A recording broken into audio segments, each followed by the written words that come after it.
partirei con il primo premio, che ovviamente è un premio molto importante, e andiamo subito in zona Verona e mentre viene anche il signor Lupi che prende il premio Vecchia Malcesine come chef Leandro Lupi miglior cucina creativa, chiamerei anche il signor Morello Pecchioli, che è di Verona, che è uno dei nostri giornalisti storici.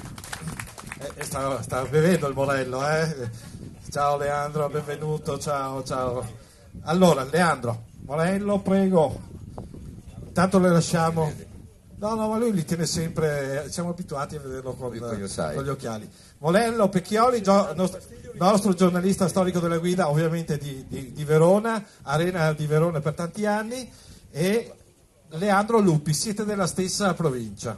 Sì, Verona. Siamo nella stessa zona, con Morello oltretutto c'è una vecchia amicizia, ormai siamo un po' anzianotti, e quindi possiamo dire che c'è una vecchia amicizia che ci lega. Dello storico. Lui mi ha dato dello storico, lui del vecchio, vediamo come va a finire, mi manca l'antico. Hai già fatto i frutti antichi quest'anno, un libro che è andato benissimo. L'importante è arrivarci. Ok, allora io direi che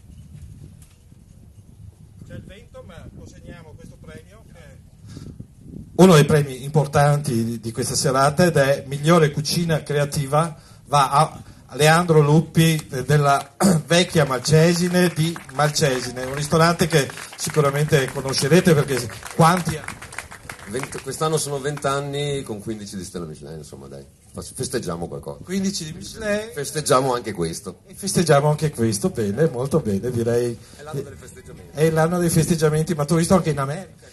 Sì, novembre l'anno scorso sono stato in America a fare una cena per la presentazione del film italiano candidato all'Oscar, e il pranzo per il console che mi ha detto vieni a casa che facciamo un piccolo pranzo. Ho detto ok, quante persone? 150 a pranzo a casa del console. Ho detto ok, forse non abbiamo bene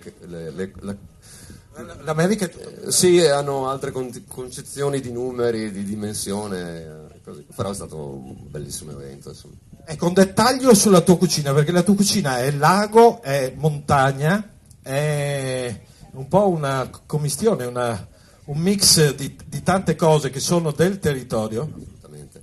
Sì, è una cucina molto mescolata, in questo momento stiamo usando all'incirca l'80% di prodotti locali.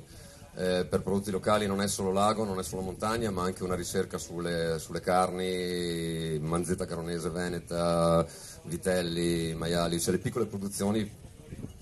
Abbiamo la fortuna di avere veramente un territorio molto ricco e quindi cerchiamo di sfruttarlo, insomma, al meglio. Morello, cosa dici di questo territorio ricco? Beh, del territorio ricco ha già detto lui, io volevo dire due parole su Leandro. Leandro credo che un premio così sia uno dei premi più bendati che ci siano, perché lui è veramente un creativo e non lo dimostra soltanto in cucina, non lo dimostra soltanto trattando i prodotti del territorio con grande fantasia, ma sempre con le basi giuste per una cucina vera, una cucina saporita, una cucina di territorio. Certo. Ma lo dimostra in tutte le sue manifestazioni. Se voi andate nel suo ristorante, chi c'è stato lo sa, i quadri che sono appesi sono suoi, ma non sono quadretti, sono veramente delle opere d'arte, perché sennò esagererei, ma sono veramente delle cose straordinarie, molto belle.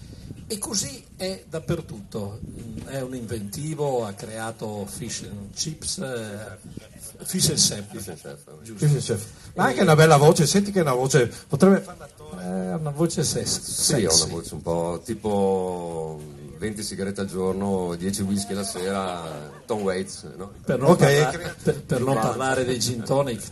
Beh, lasciamo stare. Allora i gin tonic però chiamaci, perché anche noi siamo della banda. Bene, Leandro Lupi, Morello Pecchioli, grazie di essere stati con noi.